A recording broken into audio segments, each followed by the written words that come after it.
Let's welcome our featured author tonight, Tamara Jong. She is a writer and cartoonist of Chinese and Scottish ancestry, whose work has been published in numerous journals and anthologies across the country. A graduate of Simon Fraser University's The Writers' Studio, Tamara has participated in various literary contests where her nonfiction and creative nonfiction was longlisted or was a finalist. Tamara is a former member of Room Magazine's collective and a 2021 graduate of the Sequential Arts Workshop Comic Certificate Program. Her work has appeared in The Fiddlehead, Room Magazine, Body and Soul, Stories for Skeptics and Seekers, and The Nesona. Born in Tiochtke, Montreal, Tamara now lives and works on Treaty 3 territory, the occupied and ancestral lands of the Haudenosaunee, Anishinaabe, Atiwanderonk, and Mississaugas of the Credit First Nation. She is a writer and cartoonist of Chinese and Scottish ancestry, whose work has been published.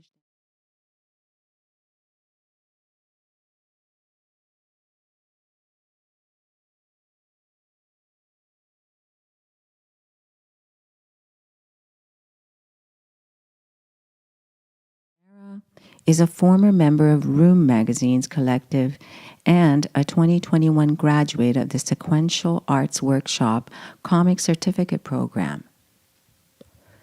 Her work has appeared in The Fiddlehead, Room Magazine, Body and Soul, Stories for Skeptics and Seekers, and The Nesona. Born in Tiochtke, Montreal, Tamara now lives and works on Treaty 3 territory, the occupied and ancestral lands of the Haudenosaunee, Anishinaabe, Atiwanderonk, and Mississaugas of the Credit First Nation. She is a writer and cartoonist of Chinese and Scottish ancestry, whose work has been published in numerous. Tamara is a former member of Room Magazine's collective and a 2021 graduate of the Sequential Arts Workshop Comic Certificate Program. Her work has appeared in The Fiddlehead, Room Magazine, Body and Soul.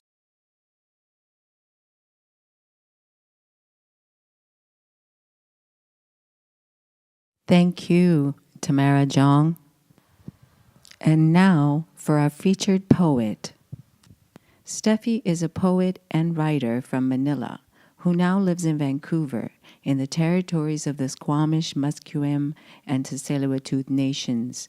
She is the author of 2 poetry chapbooks, Merienda from Rahila's Ghost Press in 2021, and I Did Not Want to Be Read, I Wanted to Be Believed In, from Frog Hollow Press under their Disability catalog in 2019. Her debut full-length book of poems, From the Shoreline, will be published by Gordon Hill Press in 2022.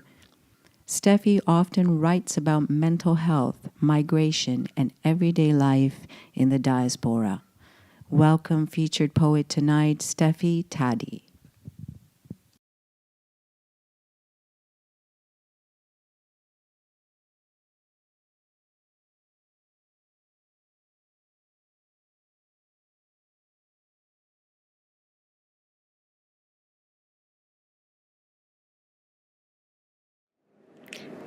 Hi everyone, this is Steffi. I'm so grateful to be part of this reading alongside such wonderful artists. Tonight I will be reading from my upcoming book called From the Shoreline. It's going to be out in a few weeks from Gordon Hill Press, based in Ontario. So I guess I'll just get right to it. The first poem I'm going to read is called Gising. Gising. I can't remember if it were barbed wire or bits of beer glass the bougainvillea towered over, or an orange boomerang, then a scar under my eye. One day I want to retire from seeing only only the spectacle. Live long enough to grow with my hands, press one's fingers into the dirt, gather beans, make of it a warm bowl, feed my child, muscle a cramped road. This is my signal. Today I will celebrate. Here is a grandfather in a bucket hat bobbing to purple rain. Sunflower from Skutsikal springs out of his car window. A basset hound says hello. Earlier, my nephew had a thread around his 2 milk teeth. His mother by the door. I wish you were there to see him. The way he said wow. In our language, to wake up rhymes with blessing. The sun is beginning to line my irises. My niece, how she sings, baby shark. What else can I tell you? Let us go. There is side street parking. The ticket machine looks like a pair of binoculars across an orchid mural. Keys and raincoat are on the table. I have been late all this time. The next poem I'm going to read is about a manic episode, which is part of a big part of my book, which is a big part of my book. I talk a lot about having bipolar disorder and what it means to be well or to ill in the diaspora. It's called Nothenia. Every shadow. Me, I need gold hands. Keep up all this dripping on the ground. Wearing a wetsuit from Valhalla, I spilled and spun and the underpass of sky trains until I tripped on concrete, islands of bruises forming on both my shins, silver coins I spent and overspent beyond my means, myself, an ambulance blaring into the emergency room, winter tires both cold and warm, in January rain. Night ships at the port. I whose feet in a contact zone, among lives that will one day fit in a jar, ferried breath, free from wells and coral skies, what cargo do I carry? What weapons do I hold?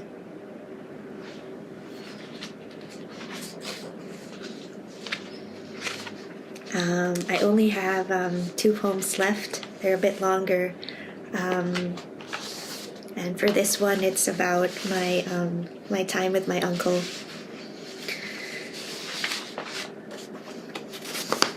Flickering.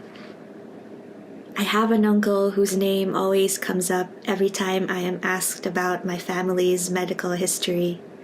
In the story my father tells me, my uncle would bolt out of bed after midnight and whisper to his siblings, I have the perfect plan on how to get to the moon. On the morning that followed, he landed his fist on their neighbor's cheek in a parking lot where young brown boys brandished their Bruce Lee moves. There, in the Devil's Island, as it's called, he and his friends sustained an orbital fracture. Sometimes I picture this uncle alive, apparitions felt more than facts. He'd gorge on bellies of milkfish after a day of waiting, casting his lightweight rod into the sea. I picture him close to the vast fluorescence, one eye closed, the other squinting, impatient with a telescope, yet eager to point to the Big Dipper, Orion, Cassiopeia. With tattered medical records speaking out of his bag, we trade stories about the ward and drape them around our shoulders like a prayer. We would move on, ease touch where panic lives under the night sky. With a swig of San Miguel, we talk about punches thrown during Thrilla in Manila, and for the 1,000th time, after the most heated argument with the rest of the clan, resolve that Muhammad Ali is pound for pound the greatest, and in the quiet thereafter, we've moved. In the quiet thereafter, we'd breathe. In the cadence of Ilongo that raised me since childhood, he would say that just because our brains are on fire, it doesn't mean we were only made to burn things down. As we throw more wood into the heating pile, I hope hyper-focus on the silvery tips of his mustache to distract myself from the heave of my chest, children of regrets and what we believe we have torched with our words. From the shoreline, we'd recount what we love. Here is some honey for the wound. Here are your butterflies. It seems that I have a few more minutes left, so I guess I'm going to read a few more poems. This one is called Kokomban. Kokomban. In the cat fur backseat of my parents' pickup truck, I spot the word and howl, Kokomban, the sun through the glass window warming my calves I slap while laughter spills like a Slurpee onto a friend who has just come back. Kokomban, like bread rolls with coconut jam, someone's kid sprints with bagfuls past the basketball court in prime hour of playing. Kokomban, unbroken silver hair your brother plucks out of your bedhead, they tuck in their jeans as they walk away and warn this is all it takes to make another you. Kokomban, a ban on breakfast cereals until unions of farmers and factory workers are paid. Organizers who hurry for birthdays beat the traffic instead of getting shot. Kokomban, I take off my cap. The gap between what I heard and what I read closed for a second. This kind of paper named after coupon and bond, sold at the Sari Sari store piece by piece. Coupon bond, coupon band, Kokomban.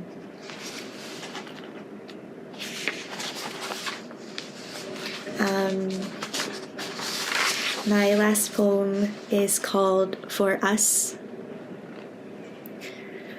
For us who think in constellation instead of consequence, open a word we fear for what swerves, what fills. Once in a psych ward, I traced small dents on the wall as if each showed the earth from a single cell to a dying beloved. We root as much, and yet we root as much as we can, and yet. Thank you.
Thank you, Steffi Toddy, for your beautiful poetry. And now for our featured filmmaker, Barnali Ray Shukla. Barnali is a writer, filmmaker, and a poet. She is the writer and director of a feature film, Kuch Love Jaise, Something Like Love, a short film, Miss Shu Branigi, and 3 documentaries, Liquid Borders, Once Upon a Sky, All Is Well. She has published a book of her poems titled Apostrophe in 2016. Her poetry and creative nonfiction have appeared in various publications and anthologies in India, Singapore, Hong Kong, Australia, USA, and UK. Barnali lives in Mumbai with her books and a husband. At this time, she is working on the post-production of her new Hindi feature film, counts down to her 10th trek in the Himalayas this April. Wow. Welcome, featured filmmaker Barnali Ray Shukla.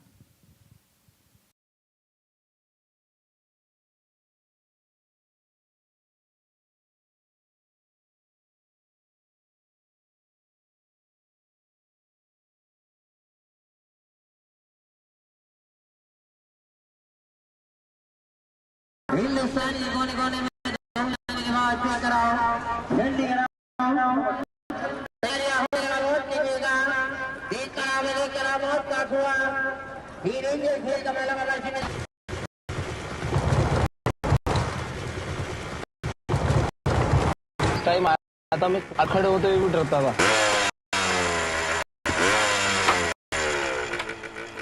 कोई भी इंसान अपने कला या जो दिखाए तो लोग वो चाहता है कि लोग देख के ताली बजाओ। सपने नहीं छोड़ना चाहिए आदमी को कभी भी। सपने इंसान के अपने सपने ही होते हैं।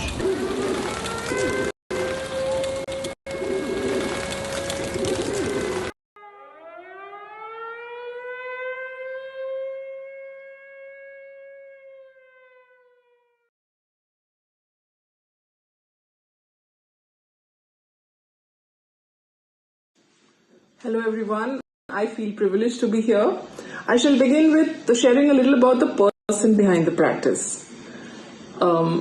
So you see, I'm not born into a family of filmmakers. I've been a student of science, and each time I hear this introduction about myself, I find it almost surreal. If you ask a younger me, I would say no, I don't know this person. So it was the 70s and 80s when I was growing up in this country, in India. And well, there must have been a few hard choices which I had to make to be here today talking to you about a filmmaking journey. So thank you all at Surrey Muse Art Society for inviting me to share my journey so far as a filmmaker. So as a kid, I was this underconfident girl, felt ugly and largely ignored by life. Most of the time I hid behind homework and books. As a student, that meant higher scores. And doing well in studies gave me confidence, but never happiness. Because I was running away. I pretended that a social life, public speaking, looking good, feeling happy were unimportant. My spectacles, oily plates, and my awkward gait helped me hide. But I slowly began disliking myself for the person that I was becoming. I believe the most dishonest journey is when you run away from yourself. And the day I stopped running away from that, life responded differently. My first feature film as a writer-director was Kuch Love Jaisa, which translates loosely to something like love. This story is set across one day, 29th of February. Madhu Saxena's birthday comes once every 4 years. A busy housewife and mother, she's upset when her husband and children forget her birthday yet again. She decides to deal this time with this hurt differently. Chooses to splurge, go shopping, revamp herself at the salon, do things on her own, like even buying a car on a whim, and gets by the day with a spring in her step. Well into this day, in a cafe, she meets Raghav, a stranger, whom she fancies being this private detective.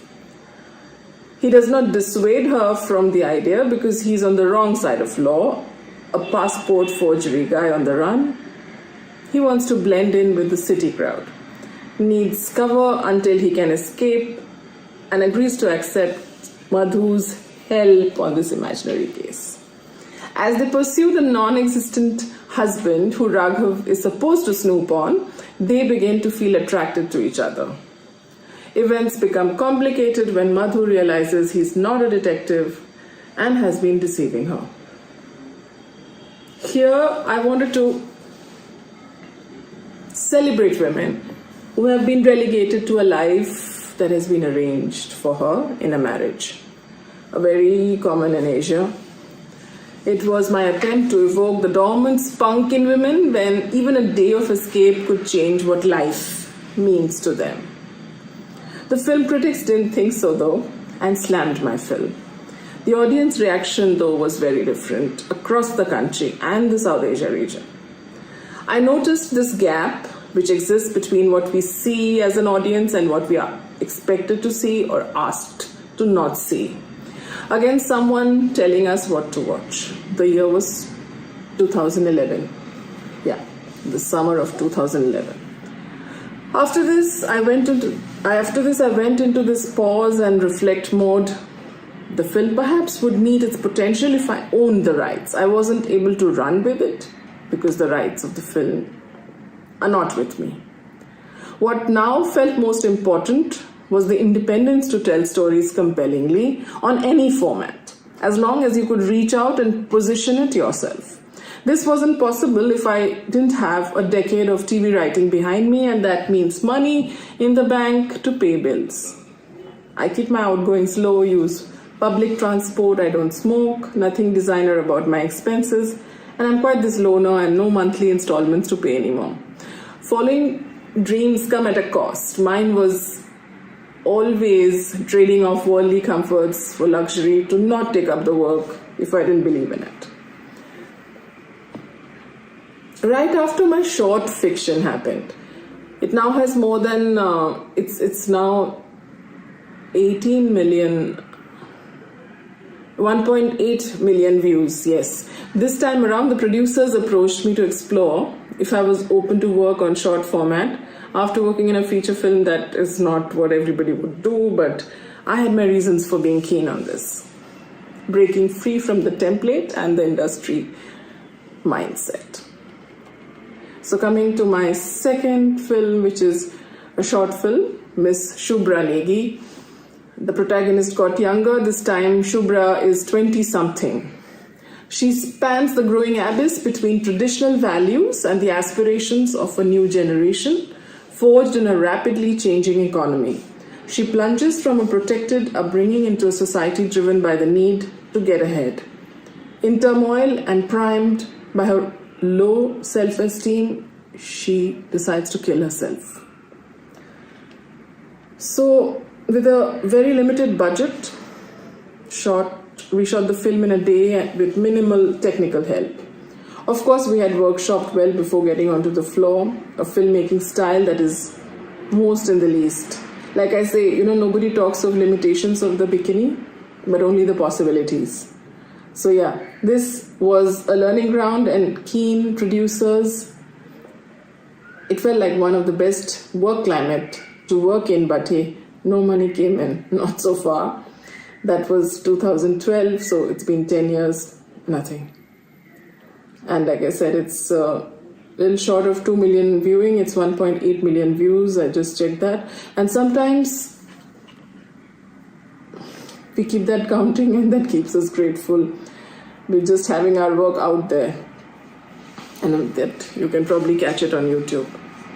This was also around the time I had nearly died of wrong medical diagnosis. And now in this second life, all that matters is getting closer to all that is true. This was now my first foray into non-fiction, my documentary films.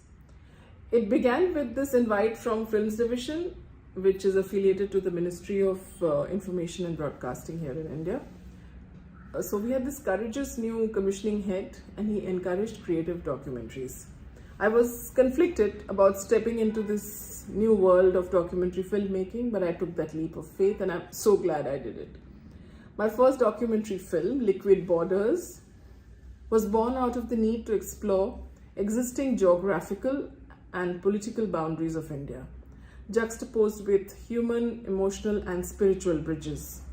Geographically speaking, India is this peninsula surrounded on three sides by water, which the seas, and even the north is the border being, the north is also serrated by rivers, which also means menace of porosity, infiltration, and threat to security. The magnitude and the irony of this dichotomy was the need to address this subject as a film. The film hopes to engage, enthuse, and vision a new-found look at liquid borders. For instance, it is commonly known that extensive cattle smuggling exists in Turkey between Bangladesh and India. While a documentary is not about that, it is difficult to ignore it while shooting there. We found boatmen who see it happen and see the authorities turn a blind eye to it. Then one gets reading about how Indian fishermen are caught at the Lanka border and the army takes them in, and it's a very hapless moment for them to be away from the family in another country in a limbo.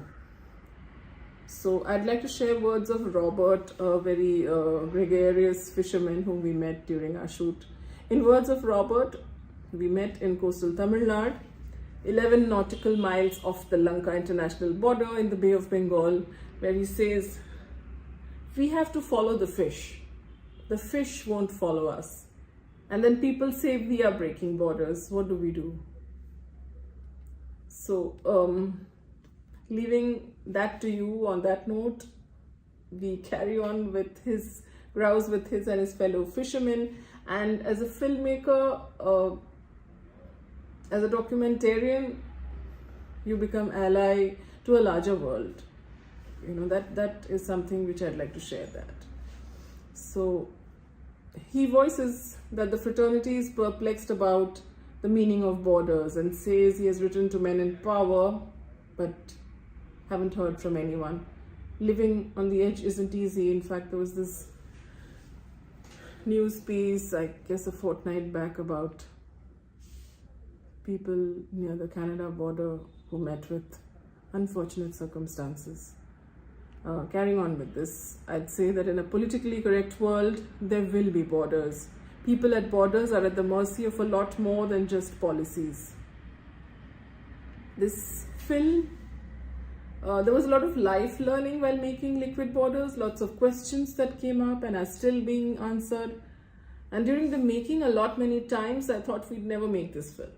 But yes, we didn't give up.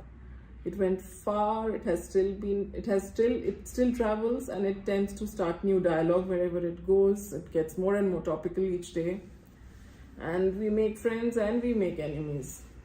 This also began travels with my films, travels to Europe and yes, to the USA, this time as an auteur and entrepreneur filmmaker.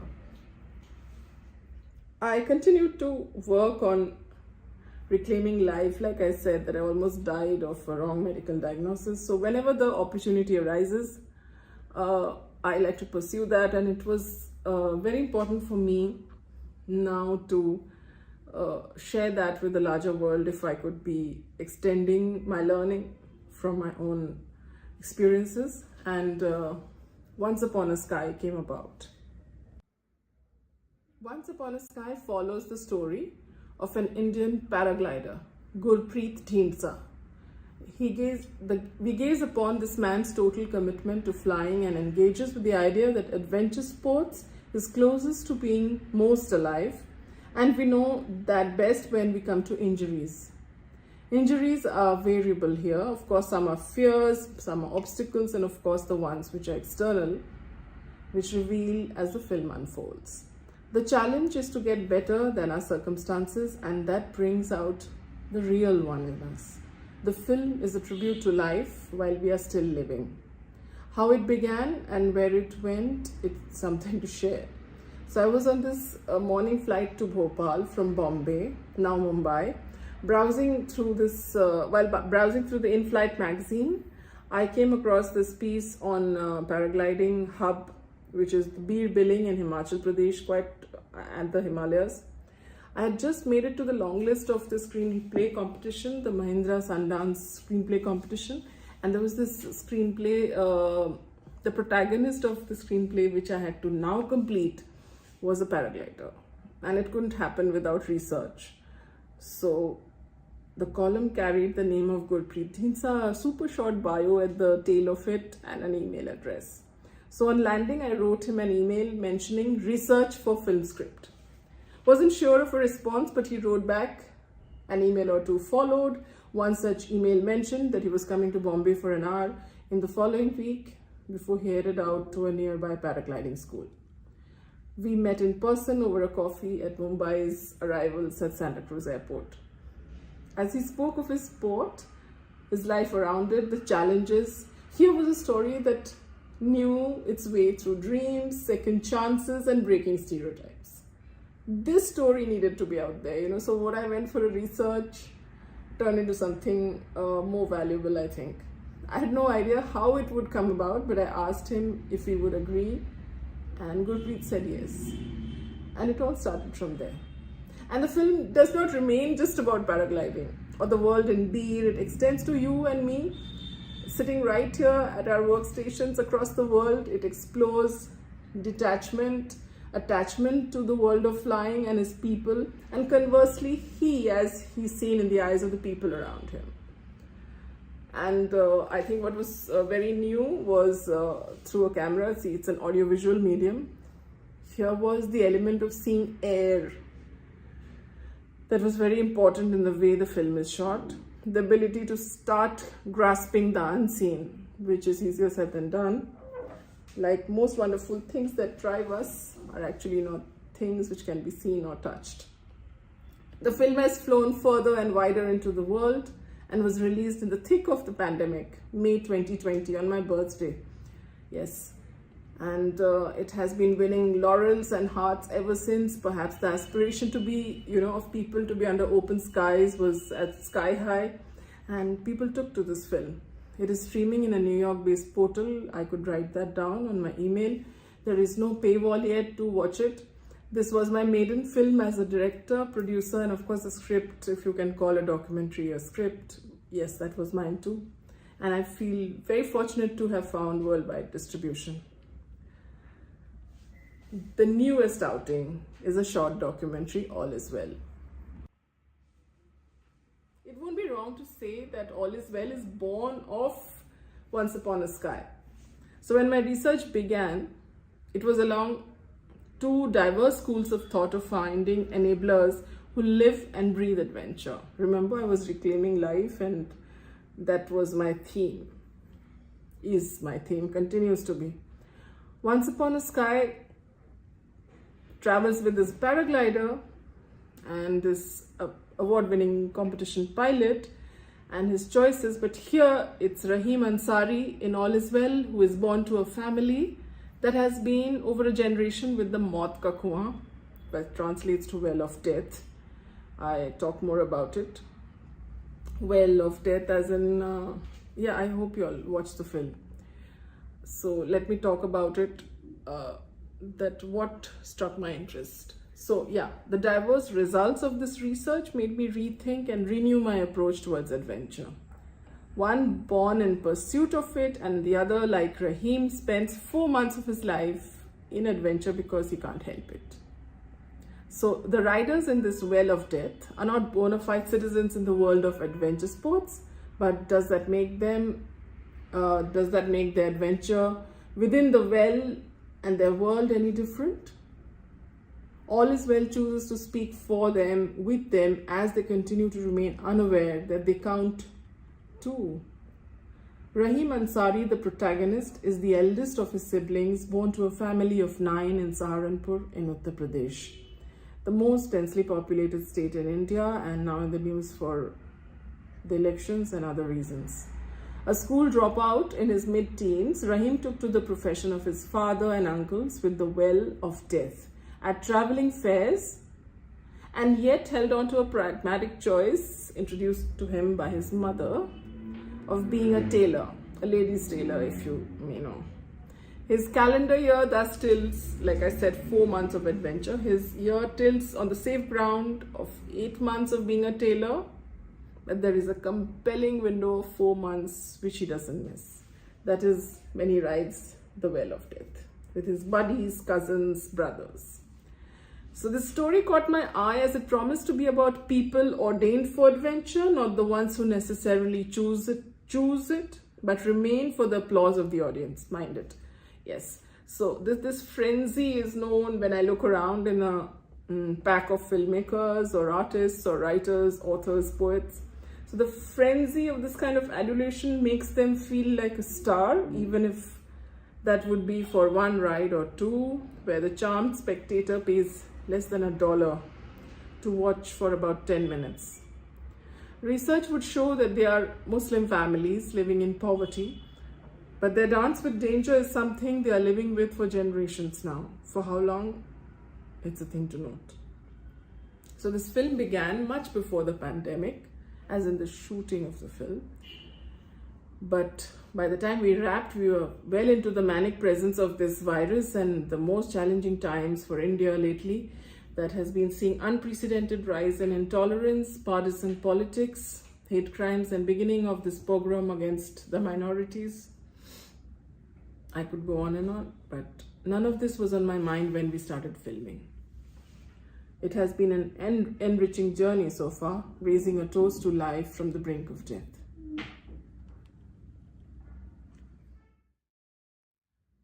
So I'd like to sum it up before I get on to the final phase of talking about my current film, June. So I find it necessary for our viewers here that having worked in all the four verticals, feature films, short fiction, documentary feature, documentary short, they all stand on their own and yet extend themselves to every mode of expression. In practice, there's nothing watertight. It's the plural identity of any auteur that makes this cross-border travel accessible. This session, I'd say, is most special to me as this is the first time that I'm talking about my new Hindi feature film, which we are working towards a monsoon release this year.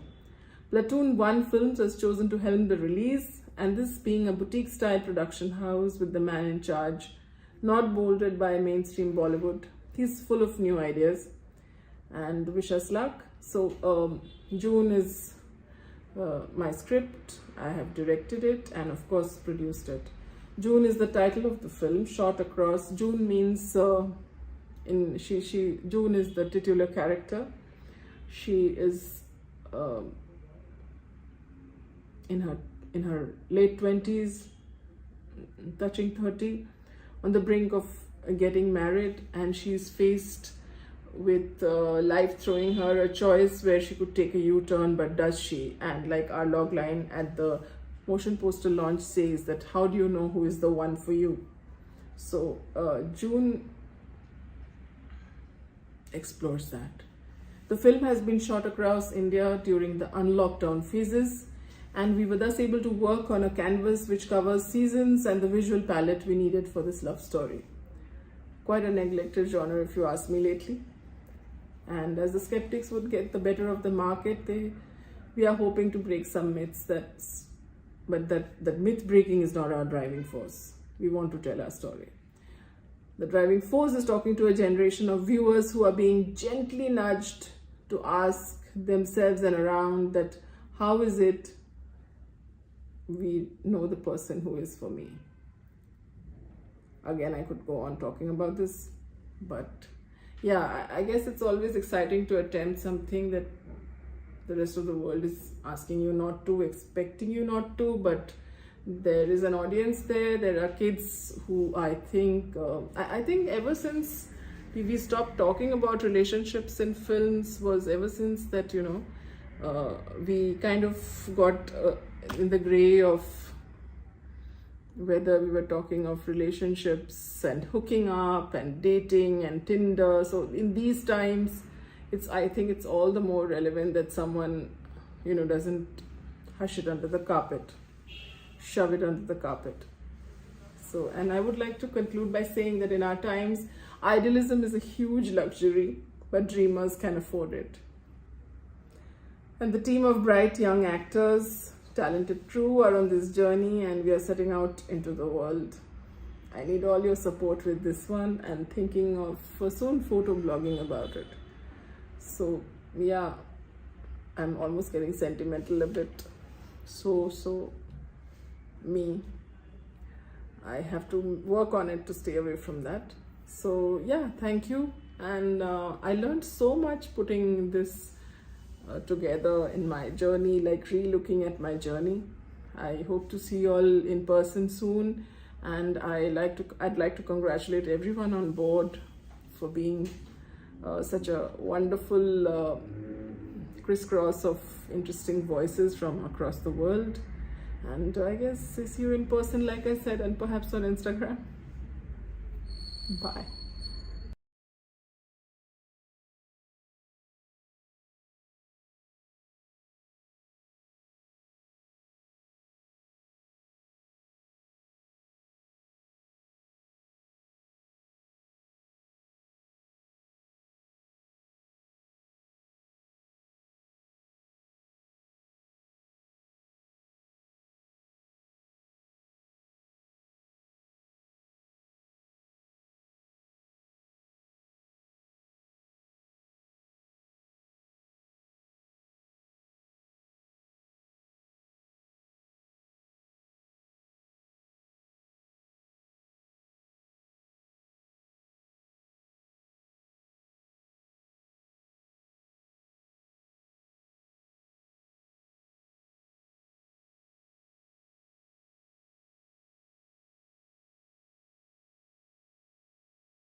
Thank you so much, Surrey Muse, for having me. I am very grateful to be here sharing this space with you and the other artists here. I'll be reading from my story, Are You There, God? It's Me Talking to Mary Carr, and it's from the anthology Body and Soul, published by Caitlin Press, edited by Susan Scott. Much thanks to Susan for coaxing this story out of me. Dear Mary, I just read Lit and want it tattooed on my body. Wait, that didn't come out right. I want Stay Lit scribbled on me. You wrote that for me when we met at Hippocamp in Lancaster, Pennsylvania. I didn't have the guts to mention the letter I sent you about your changing the way I view faith. Though I'd like to think if I did, it would be as good as when a fan said reading your book was like coming home, and you came off the stage to comfort her. My letter was typed, although I considered writing it cursive, but I didn't want to subject you to my serial killer chicken scratch, seeing most times I can't read it myself. I did not inherit Ma's beautiful handwriting. All big loops and ball gowns, I swear. She was a poet, like you. What kind of poet? It's hard to say. We only have some lines she wrote that my brother found 29 years after her other poems ended up in the landfill. That was back in '87. I'm undecided about whether I can forgive the person who tossed him.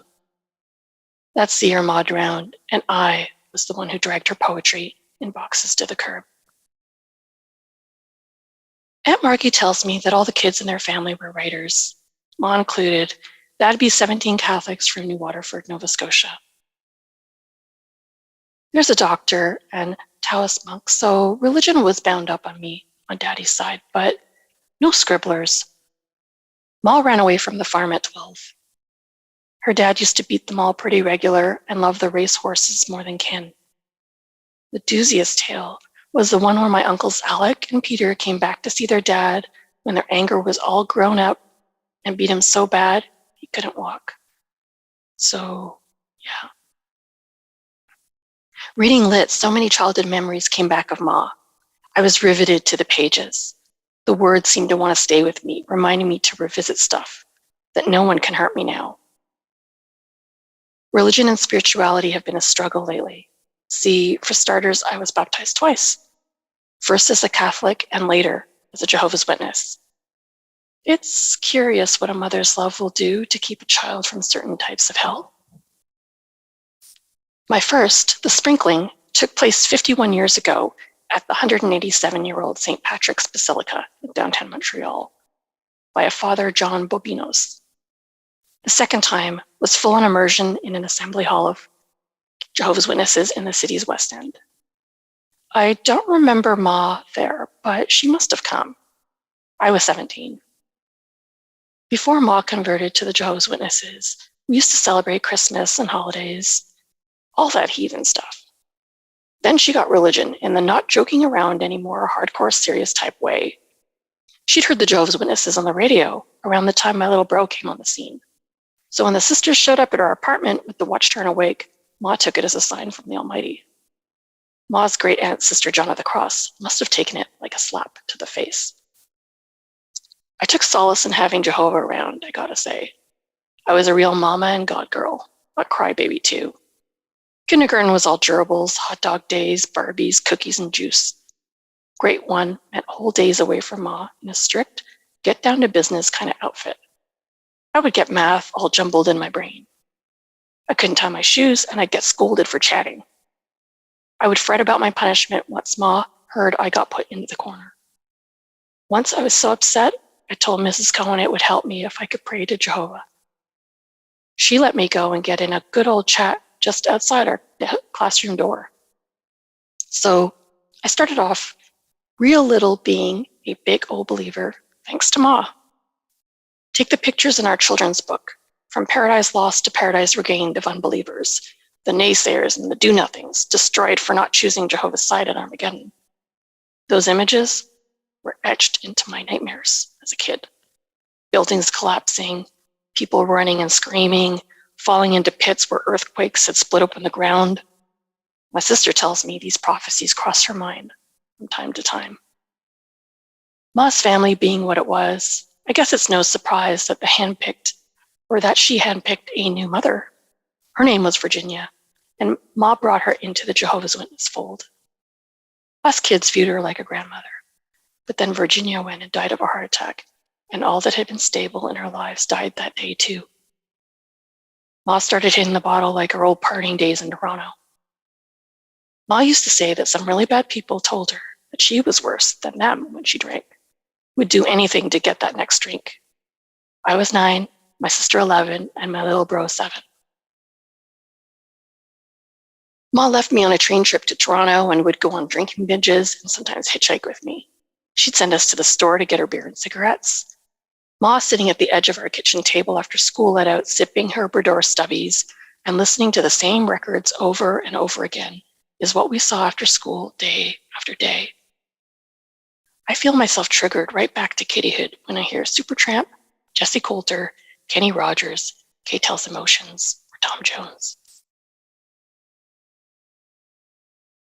My dad didn't convert. He studied the Bible with the elders in the congregation, and he'd entertain the brothers and sisters by cooking for them. Years later, he told me that he was too bad to change, but that being a witness was good for us kids. Tried to pay the bills, but he wasn't home much. He liked to hang out with his friends in Chinatown or play basketball. He had lots of affairs, according to the paper trail of phone bills my mother found. When they were home together, there'd be full-on fights. When he had had enough of it, he'd switch to Cantonese, so we knew he was really mad. Eventually, he didn't want to be a husband or a father, so he checked out for good. Ma went on welfare when they split. Some lady came to our digs to checkmark the box that said, "Yeah, sure, they're poor." I know all this JW stuff sounds like a bunch of hooey, but I wouldn't be here now without Jehovah or the brothers and sisters in the congregation. Everyone viewed us kids as orphans. It didn't help that Ma did a stint in the mental ward of the hospital and wrote scary things in the Bible and on the floor of her room. Even though my home life was less than ideal, when you're living it, you're not wondering what's going to happen next. You're just trying to get through it, aren't you? It's only now that I have the courage to ask my brother and sister about their versions of truth. Even then, all it takes is for my sister to say, "Remember when Mommy was up all night making popovers and she never got up in the morning?" And I'm 14 again. Your honesty helped me understand Ma's alcoholic ways. I hated her because of the drink. Sure, she got sober through AA. And even though I sat through a baker's dozen of her speaker talks, I never really listened. I was in therapy before I listened or played her talk on cassette. The Alateen meetings where I went, we were supposed to take turns talking about our problems. But those took place in churches, and since I had been taught that the devil is the ruler of Christendom, I was creeped out just being in there. In Kingdom Halls, there's no icons, no robes, and there definitely was no Jesus hanging around on that cross, looking like he'd also like to be anywhere else, but staring down on us sorry sacks every week in, week out. Jehovah made me feel safe and cared for in his congregation, and with his commission to preach about his name and his kingdom. Being a part of the brothers and sisters worldwide who were committed gave me a job that would keep me busy for a lifetime.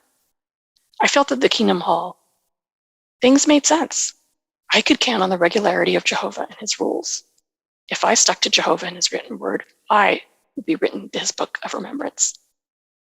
I was a real keener when it came to pleasing others, especially Jehovah.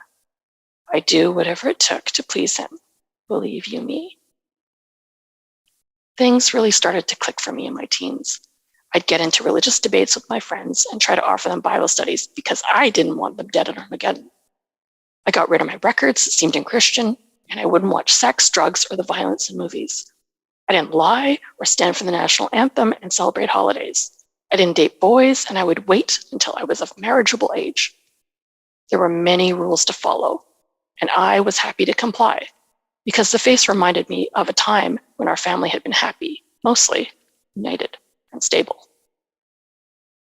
I was 17 when I decided to dedicate my life to Jehovah. First, I had to study the Organized to Accomplish Our Ministry book with the elders to see if I was ready for baptism. I had to be a good Christian example in the congregation and an active preacher of the good news. I was better at being a Jehovah's Witness than I was in school, other than in English. Once the elders approved, I'd be getting baptized at the next circuit or summer district assembly, where I would take my vows before Jehovah and my fellow witnesses, sitting in one of the first rows saying yes, loudly, to the 2 questions asked. After this affirmation of faith, we would be baptized one by one, fully submerged by a brother. The actual day it happened, I was baptized by an elder named John in the pool at the Côte St. Luc Assembly Hall. John the baptizer's times 2, considering a Catholic priest came first. My non-religious father came to see the momentous event, but missed my actual dunking. Ma was finally disfellowshipped for smoking, and shortly after that, my sister and I left home. I was 18. Ma's and my relationship kind of deteriorated then. We weren't talking on a regular basis on account of her spiritual state. Then suddenly, she drowned on vacation in Cancun. She had bought me a t-shirt, and I wondered why, when I more or less refused to speak to her. I was always taught that Jehovah came first, family second, and I was determined to serve loyally as a faithful servant. I guess Ma raised me too well in the faith. It would only be later in my late 30s when I blamed Jehovah for the bad situation with Ma. I started leaving Jehovah much like my dad left us, slowly at first, then deliberately. I thought I'd return to the witnesses after a pause, but I couldn't. I don't remember when I stopped talking to Jehovah either. I used to pray several times a day and sometimes fall asleep in prayer. Maybe I stopped when Mariel told me she couldn't promise that I would still be a Jehovah's Witness at the end of our therapy work together. Inside, I scoffed at the idea. She didn't know me or my faith. I was a rock. But the reality was, I was working a lot, hardly going to meetings, and the ministry even less. And I guess I felt guilty being half in, half out. I have never been a fence sitter, me. If I hadn't isolated myself from Jehovah's congregation, the truth of his word, and become wise in my own eyes, then things might have been different. But you really can't go back once you get far away from a thing, no matter how familiar. I just wanted to let you know that lit hit me straight in whatever heart I had left to even hear about spirituality. After being on stress leave, I ended up in the hospital because of a suicide attempt. I was taking Paxil and Ativan, and I felt like a failure. I was still a Jehovah's Witness, although I can't remember the content of my prayers then.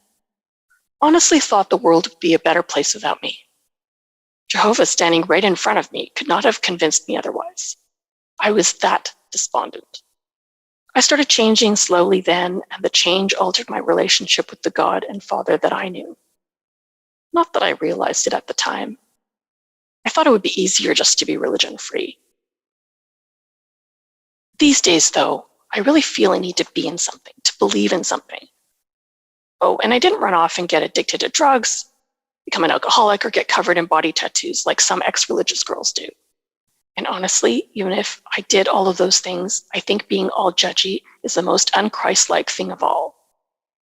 I thought I would turn out to be some kind of atheist, but I can see now that it's not me, not even a smidgen. Your examination of the whole higher power thing and not wanting to give into it also made me think. I was at one time a faithful, dress-wearing, proselytizing Jehovah's Witness, and when I threw in the towel, I thought, that's it, I'm done. I don't know if I can be part of anything with such a huge commitment again. I just don't. Recently, I felt called to go to Montreal, my old hometown.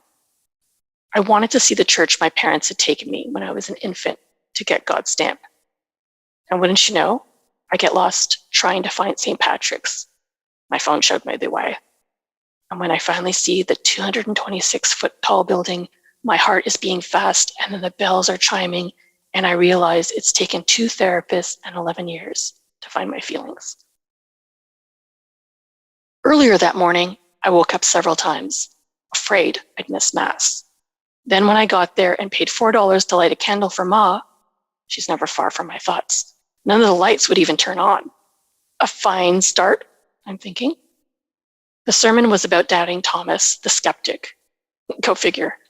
I never questioned while I was in the faith. Muriel used to say, maybe it's not about the answers, maybe it's about the questions. Now all I have are questions. I want to go back to the beginning, to where Ma started my spiritual journey. She was only 23, probably hopeful, maybe even happy about my future. I wonder what commitment she made that day, trying to start me off right, trying to save my soul. And you know what? Even though everything fell apart, it's kind of a beautiful mess after all. Daughter, sister, searcher, believer, Tamara. I'm just going to read a small excerpt from Lessons, which is recently published by the Fiddlehead. Thank you so much.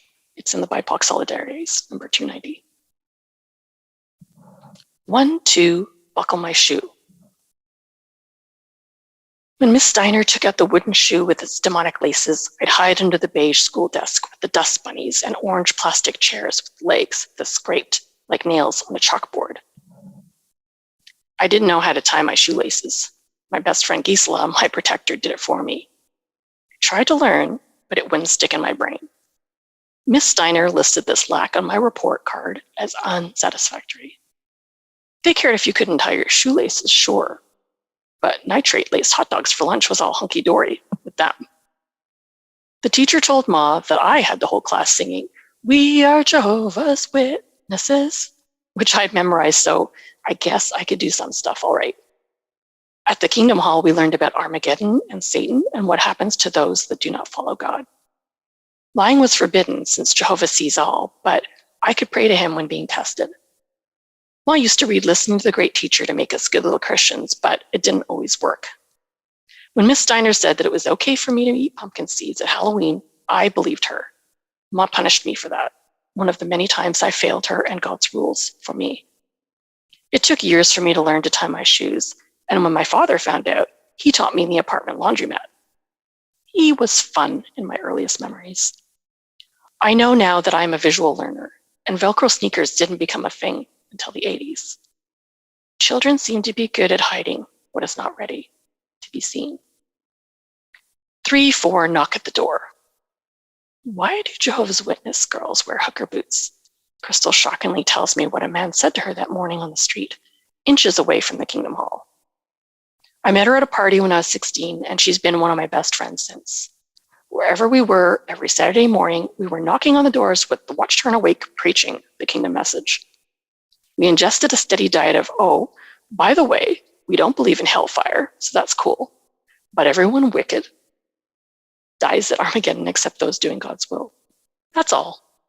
First Jehovah told Jesus, and then Jesus told the elders and the ministerial servants, who are male shepherds in our congregation chosen by the Holy Spirit and the governing body of Jehovah's Witnesses, who are all male, blessed, and living in a volunteer commune supported by voluntary donations from the flock. Long live the patriarchy. On Saturday mornings, I still feel like I need to be somewhere, and it's been 8 years now. I wanted to be one of God's best students. I needed some dad, even if he was an invisible one. Who knew they were both such perfectionists? If I had been born around the 1930s during those bombastic preaching days, I would have put on one of those placards that read, "Religion is a snare and a racket." Wearing my sensible shoes, I'd lug around the 21-pound phonographs so you too could hear the good news of God. I've sometimes thought that if some leader told me to drink the Kool-Aid, I would have done it too, if that's what I thought God wanted me to do.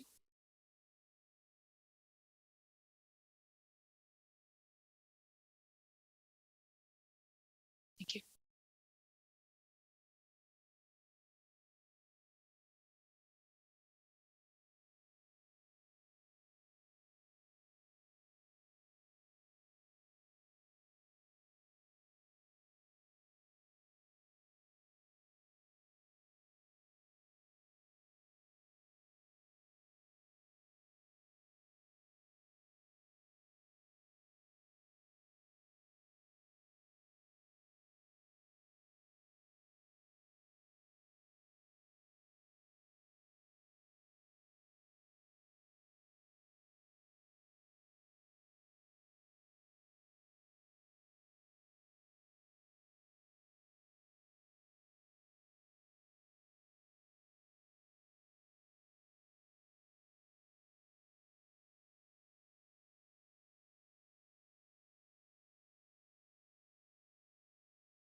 Thank you so much, Barnali, our featured filmmaker. And now, before we begin the open mic, our just released presenter, Karen Moe, who will tell us about her upcoming debut book, Victim, a Feminist Manifesto from a Fierce Survivor. Karen Moe is an author, art critic, performer, visual artist, and a feminist activist who is launching her debut book, Victim, a Feminist Manifesto from a Fierce Survivor, in the spring of 2022. Her work focuses on systemic violence in patriarchy, be it gender, race, the environment, or speciesism. Her articles on art have been published in magazines, anthologies, and artist catalogs in English and Spanish. Karen has exhibited her work. Karen has exhibited her artwork and performed across Canada in the U.S. Karen has exhibited her artwork and performed across Canada in the U.S. and in Mexico. She is the founder of the Vigilance Fierce Feminism magazine. Karen lives in Mexico City and in British Columbia, Canada.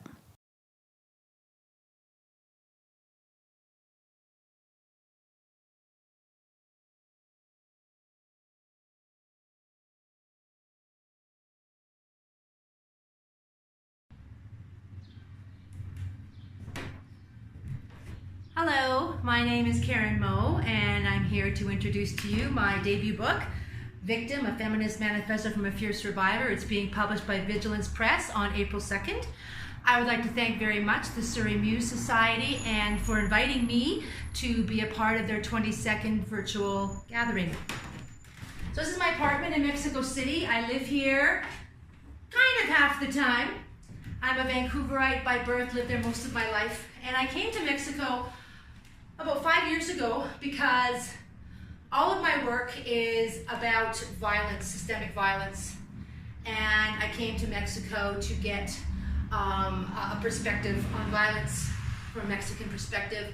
I also write about that in my book.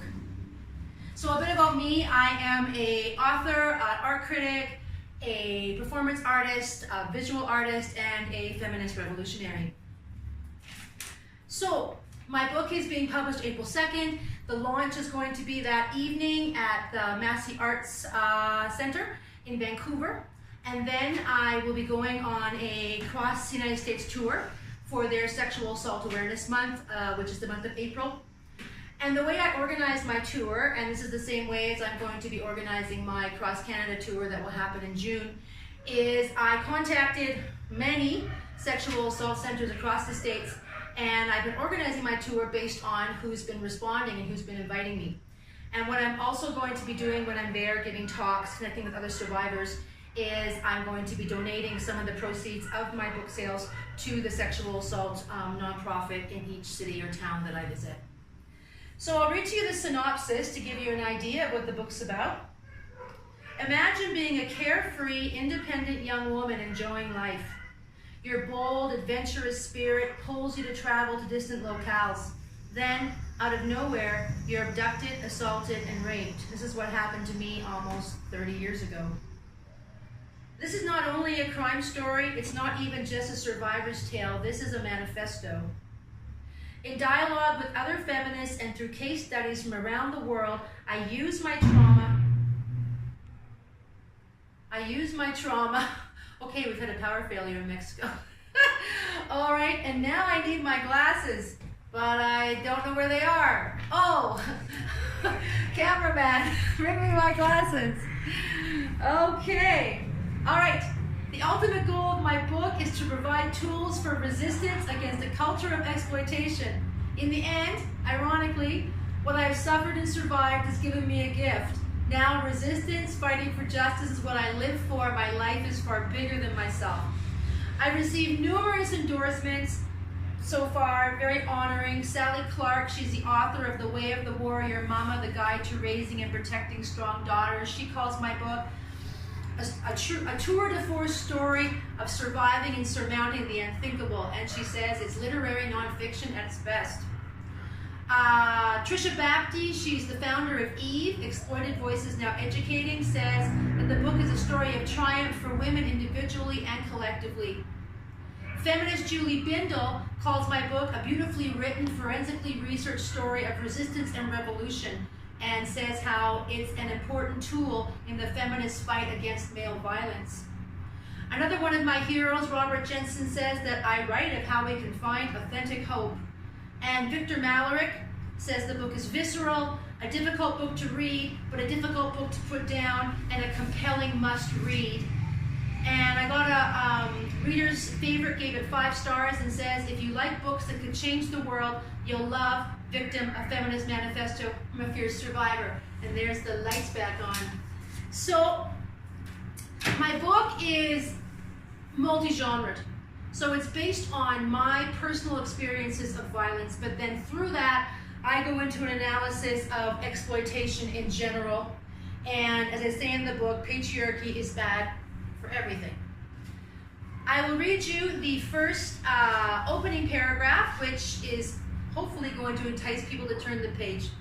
Part 1. I got into the vehicle. He had offered me a lift back to my hotel. I knew it was wrong, but I got in anyway. Some of you might think that I was stupid and that I had it coming, that it was all my fault. But does that mean I deserved what is going to happen next? Thank you for listening.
Thank you, Karen Moe, for telling us about your upcoming book. And now for the open mic segment. To begin the open mic, we introduce Jessica Lee McMillan. Jessica is a poet, essayist, visual artist, educator, and a frontline legal worker. Her writings have appeared in various magazines and journals in the U.S. and Canada, including Blank Spaces, Pocket Lint, Goat's Milk Magazine, Rat's Ass Review, Tiny Spoon, The South Shore Review, Dream Pop Journal, and Blue Heron Review. Jessica's first published poem was her high school yearbook quote. Then many years later, her poetry was anthologized in A Journal Across New Westminster by Word, A Poetry of Plays. She is now working on a full-length poetry collection. Jessica is ever grateful for local artists' organizations for elevating the arts and supporting the community. She is a member of the Royal City Literary Art Society, and she has presented her work at Poetic Justice, Poetry in the Park, SFU Poets Corner, and Surrey Muse.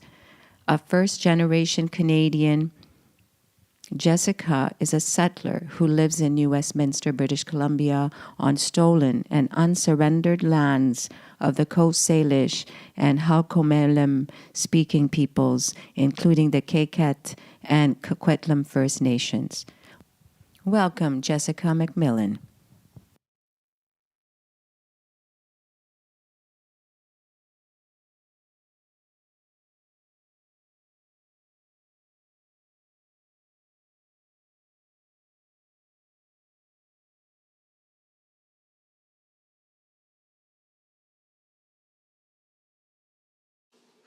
Greetings, everyone. I'm Jessica Lee McMillan, and I'm really thrilled to be brushing elbows virtually with such amazing artists tonight. I want to give a special thanks to Fauzia and Surrey Muse for lovingly and laboriously creating such an important platform. Thank you. Tonight I'm going to read a few recently published poems. The first one is coming out in Poetry Pause. It's called I'll Come Back as a Strathern Paperweight. I'll just come back as a paperweight of dense phantom glass, hugging the walls and the lens of time, the objet d'art with heft and voluptuous gravity, inert and steadfast, with the weight of intent to war with the wind. I'll halt obsolescence, pin runaway script with blunt fist, like heavy heart leaning on tissue stratum, reams of pressed words in a copulation of text, under blown crystal glass. I'll be a mille-feuille dance in the weight of mosaic and paragraph. The next two short poems are from Rat's Ass Review this winter. Whiplash. The pavement was dry and February gray, enough traction for the drunk to correct his turn. In physio, I took care of the whiplash, but my left side twisted hot when the baby missed their turn. After, they were cut away along with the faulty root. It felt part of the same bruise, 3 weeks of black and blue and building of scar tissue. Staring at the mirrored closet from the bed in kiloid March, my eyes emptied in the glaze, and up at the pockmarked ceiling, imagining curves and limbs on lunar terrain, I remodeled from whiplash and birthed new silver lanes. Baby teeth. Autumn is the season of falling leaves. Childhood is the season of losing teeth. The loss of the first incisors starts at the dissolving of roots, as though child pulls from their soil, like fish who then walked on land. The metamorphosis entails shedding vestigial organs, then the parent. Perhaps gratitude for what remains only comes when parts of the body no longer regenerate. I'm going to try to summon spring for everyone with the next one. Springtime in Tokyo. This is a love letter to nostalgia, to petals as sweet as they're dreaming under the eyelids. Blinking season, keen as air warming skin, sweet water quench, the scent, tangle of bark and flower, blooming earth and thaw, sprightly breeze whipped hot, petals stick to the face and melt on the tongue. Pinked flurry at Shinjuku Koen, buzzing machines at margins, intimacy at Inogashira, sugar high, plum wine, and sakura nectar light, soft glow, inebriated eyes. Under the trees, deep raven song rattle, swan boats skim the pond, slow pedaling lovers, revelers, tilted gait, fuzzy, brushing grass underfoot. We gaze to the trees, ohanami, poetic homesick bloom, festive brevity in millions of blossoms, millions of bodies, under blare of vertical signs, and the milk cloud blush. The cloak of mother, petals of nostalgia, linger in the mouth. My last two are from the December Blank Spaces magazine. Word garden. Foraging metaphors, my winter garden is spare, pared down, pruned within an inch of life, like ghost blossom hydrangeas chopped to woody stalk, bereft of dramatic florals, such as the grace of death. I wish for deciduous words, like adolescent teeth, to fall like fallow verse from a spent mouth that blights awe with each abuse. I wish I could masticate my garden of words, numb the evergreen diction that colors my tongue under lazy mesh of spider mites. Foraging poetry, I scratch through lexical webs to articulate the earthiest dirt, aerating dead soil, in hope it will birth my mouth with wild new seeds. And a dear old friend, saltwater taffy. The famous batch of taffy, flooded by an ocean swell in Atlantic City, created the paradoxically salty confection. This is the origin story, at least the one on the Food Network. I found my dad's saltwater taffy stash when I was packing his room, and I put some on his altar. I had to eat it eventually in his honor. After a few years of grief swilling on a New Year's Eve bath, my daughter delivered a warm handful of saltwater taffy where I untwisted, where paint glistened with misty sheen and bossa nova beats syncopated with my gleeking and chewing. Happily meditating on brine and candy, I would have been half drunk by then. Legs blushed lobster red, like the raspberry taffy I mistook for chocolate under the dimmer on the fritz. I bathed in the mix of light and dark, like salty sweet in my mouth. I soaked my salt away, creating new origin stories for myself.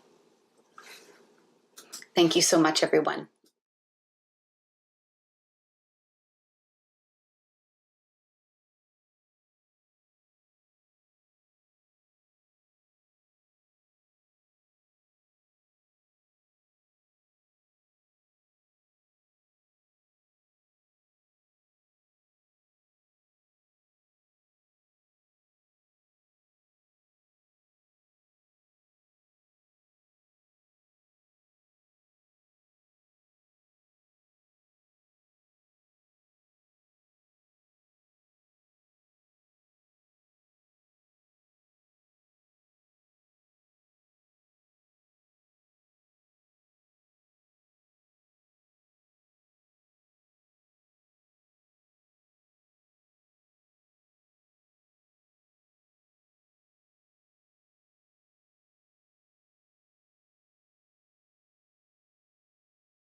Your inner self, the ancestry